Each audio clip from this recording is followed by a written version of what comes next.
안녕하십니까. 거꾸로 투자하는 쇼킹 부동산입니다. 앞으로 아파트에서 벌어질 상황 시작해 보겠습니다. 영상 전에 구독과 알람 설정 부탁드리겠습니다. 자, 최근에 수도권 아파트 하락 기사가 많이 나오고 있습니다. GTX 노선 주변이나 30대 투자가 몰렸던 노원구, 도봉구, 강동구 지역, 공시가격 1억 이하 투자자가 몰렸던 외곽 지역까지 동시에 하락하는 모양새가 나타나고 있거든요.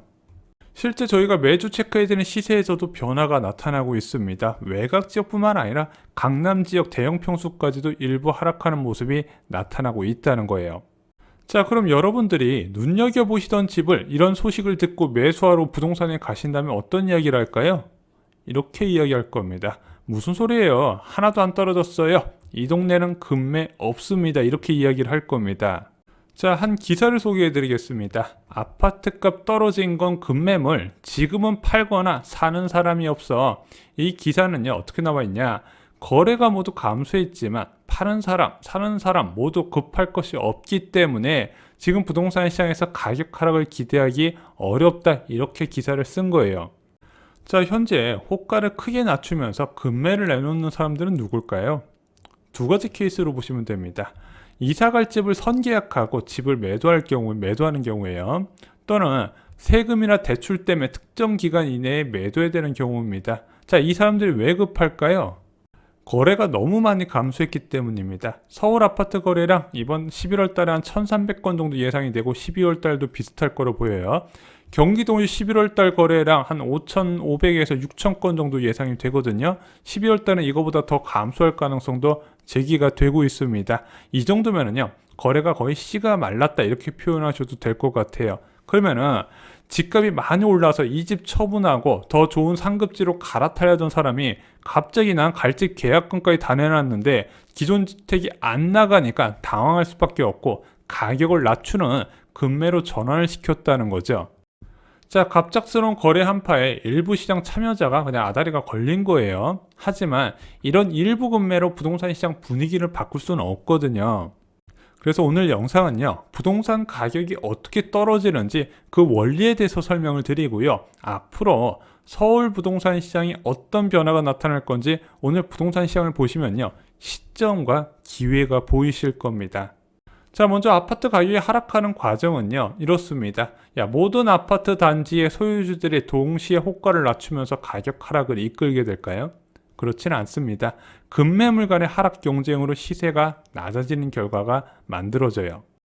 자, 저희가 예전부터 말씀드렸지만 아파트 가격이 한번 상승하게 되면요, 하락은 오랜 시간이 소요가 됩니다. 소유주가 하락을 방어하면서 하방 압력에 대한 저항선이 강하게 생기기 때문이죠.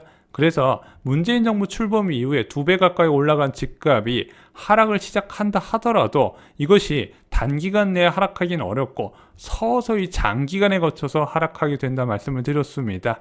그런데 이렇게 하락하는 과정도요, 시간이 오래 걸리는데 주로 의미 있는 시세 하락은 급매물이 주도한다는 거죠. 그래서 이렇게 하락하는 과정에서는요, 일반적으로 어떤 현상이 나타난다? 평균 호가와 실거래가의 차이가 크다는 겁니다. 공식적인 호가와 달리 여기서 다시 조정을 거쳐서 실거래가가 도출이 되는 거예요. 자, 부동산 전문가분들 보면요, 이런 부동산 통계를 보면서 무조건 주택을 사야 된다고 말씀하시는 분들이 계십니다.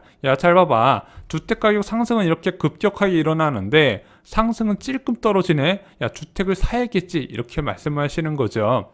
왜냐면은 이게 통계를 잘못 해석하신 거예요. 부동산 시장 하락 시기에는요, 모든 매물이 가격을 다 낮추는 것이 아니라 급매 위주로 돌아가는 시장이기 때문에 그렇습니다. 급매 간의 가격 경쟁이 초급매와 급급매를 만들고 그 급급매에서 다시 매수자와 협의를 통해서 실거래가와 등록이 되기 때문에 일반적인 호가와 실거래가가 많이 차이 나요. 근데 통계는 호가 위주로 만들어진다는 거죠. 그래서 현재 부동산 시장은요, 이런 과정이 아니라 일부 단지에서 급매가 보인다는 거예요. 진짜 하락은요, 이런 급매가 누적되어야 한다는 거죠. 문제는 급매물의 누적에는 조건이 필요하거든요.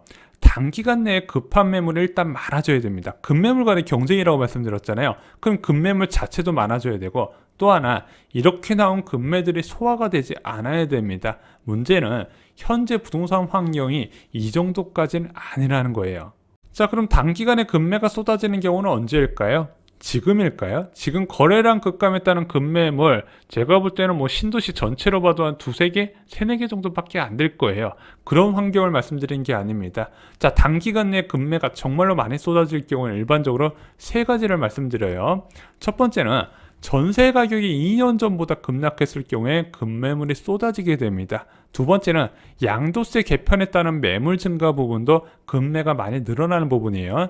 예를 들어 작년 6월 1일부터 단기 양도차익 분양권 또한 이제 양도세 중과세율을 크게 확대를 했습니다. 그러다 보니까 매물이 크게 증가했었죠. 이 같은 경우는 가격을 좀 시세보다 많이 낮춰서 팔게 됩니다. 마지막으로 보유세 부담이 높아졌을 때도 급매가 늘어날 수 있겠죠. 언제? 과세 기준일 6월 1일 이전에 매도하려는 경우가 많이 있다는 건데, 이 세 가지 중에서 가장 강력한 것이 바로 전세 가격이 2년 전보다 급락했을 경우입니다. 의미 있는 부동산 가격 하락을 기대하기 위해서는요, 전세 가격 약세를 기다려야 됩니다. 그런데 최근에 전세 가격 하락했다는 얘기 많이 들으셨을 거예요. 이게 고점 대비 하락한 것으로는 부족합니다. 2년 전 시세보다 하락을 해야 돼요. 자, 지금 집주인들 만기되는 사람들 오히려 전세 가격 올리고 있습니다. 왜? 전세 가격은 2020년 6월부터 급등을 했기 때문이죠. 그래서 역전세 시나리오는 어떻게 나오냐? 코로나19 신규 세입자가 만기가 됐을 때 문제가 되는 거예요. 한 예를 들어 보겠습니다. 자, 코로나19 상황 이후에 전세 가격이 이중으로 형성됐었죠. 자, 그런데 이렇게 전세 금액을 비싸게 받은 집주인들이 만기가 됐을 때 전세 시세가 이렇게 낮아져 있을 경우에 문제가 되면서 급매물이 크게 늘어난다는 겁니다. 자, 그런데 이렇게 생각하실 분들이 있어요. 야, 매매 가격은 떨어진다 치더라도 전세 가격 하락하는 게 그렇게 자주 있는 일은 아니잖아. 언제 전세 가격이 떨어지긴 적이 있어? 떨어지긴 할까? 이렇게 물어보신다는 거죠. 전세 시세는요, 기준금리의 연속된 변화에 대해서 관련이 있다 말씀을 드렸습니다. 임대차 3법에 연관이 있는 것도 아니고 재건축 규제한다고 전세 가격이 올라가는 것도 아닙니다. 왜냐? 수요, 전세 시장의 수요는요, 전세 대출 금리에 밀접한 연관이 있고요. 공급은요, 정기예금 금리에 밀접한 연관이 있습니다. 예금 금리가 낮아버리면 그냥 반전세나 월세로 돌려버린다는 거예요. 그래서 예금 금리 2% 전후가 될 때 전세 매물은 늘어나고요, 전세 대출 수요는 급감하게 됩니다. 이 예금 금리 2% 전후가 보통 기준금리 1.5%예요. 그래서 기준금리 1.5%가 전세 시장에 의미 있는 약세를 부른다 말씀을 드렸죠. 근데 이 1.5%가 진짜 얼마 안 남았습니다. 제가 볼 때는 4개월도 안 남은 것처럼 보여요. 1월달 금통에서 기준금리 올릴 겁니다. 왜? 지금 소비자 물가 상승률이 3.7%예요. 안 올릴 수가 없습니다. 그리고 유력한 확률로 4월달에도 금리를 올릴 가능성이 높습니다. 이때도 여전히 높은 물가 상승률이 유지가 되기 때문이죠. 그리고 7월 달에 추가로 올릴 수 있을까 없을까는 하반기 물가에 달려있다 말씀을 드렸습니다. 근데 저는 개인적으로는 올릴 가능성이 높다고 보고 있어요. 그럼 일단 이건 생각하지 말고 1.5% 기준금리가 올라지는 4월 14일을 예상해 보죠. 그러면 제 예상으로는 5월부터는 급매물이 늘어나게 될 겁니다. 왜? 전세가격이 계속 떨어지기 때문에 일단 투자자 유입부터 안 일어날 거예요. 그리고 중요한 게 경기도 지역에서 입주 물량 많은 지역 중심으로 해서 위험 지역이 서서히 늘어날 것이다. 이것을 경계를 하셔야 됩니다. 자, 그리고 역전세를 부르는 또 하나의 변수가 있습니다. 기준금리 말고도요. 바로 금리 인상 시기에 대규모 입주가 있을 때 역전세란이 나타난다는 거죠. 아까 수요와 공급에서 금리가 많은 영향을 준다 말씀을 드렸습니다. 그런데 여기서 공급적인 요소에 신규 입주 물량, 물리적인 주택수 자체가 늘어나는 변수가 생길 수가 있어요. 그러면은 수요는 줄어들고 있는데 공급이 늘어나면서 전세 가격이 단기간에 급락하게 된다는 겁니다. 그래서 입주 단지 주변의 구축과 준신축에서 금매가 많이 일반적으로 쏟아지게 되고 여기서 기회가 잡힌다는 거죠. 그래서 지금 청약이 어려워하시는 분들 저희 블로그에 상담 남겨주신 분들께 저희가 2023년에 신축 아파트 입주하는 곳 주변을 노리라고 말씀을 드립니다. 그럼 이런 변화가 언제부터 일어난다? 2022년 10월과 11월 내 서울에서 역대급 변화가 시작이 될 겁니다. 언제까지? 기준금리가 계속 오른다는 전제하에 2024년 초반까지죠. 자, 그래서 요약해드리면요, 경기도 지역은 2022년 5월부터 그리고 서울 지역은 2022년 10월부터 역대급 변화가 시작될 거다 여러분께 다시 한번 말씀을 드립니다. 이런 대변화 시기에는요, 무주택자분들도 공부를 하셔야 됩니다. 왜? 기회는 무주택자분들한테 오게 되거든요.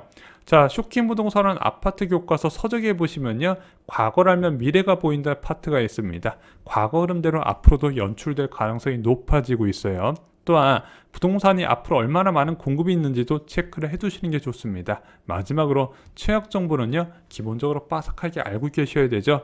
야, 집값이 떨어질 것 같은데 왜 청약을 받냐? 집값이 급락하는 수준에서 분양가가 지금 책정되어 있기 때문에 적극적으로 청약을 노리셔서 내 집 마련 꿈을 이루시라고 말씀을 드렸습니다. 이와 관련된 모든 것이 쇼킹 부동산원 아파트 교과서에 포함이 되어 있습니다. 이상으로 영상 마치겠습니다. 좋아요, 구독, 공유 꼭 부탁드립니다. 감사합니다.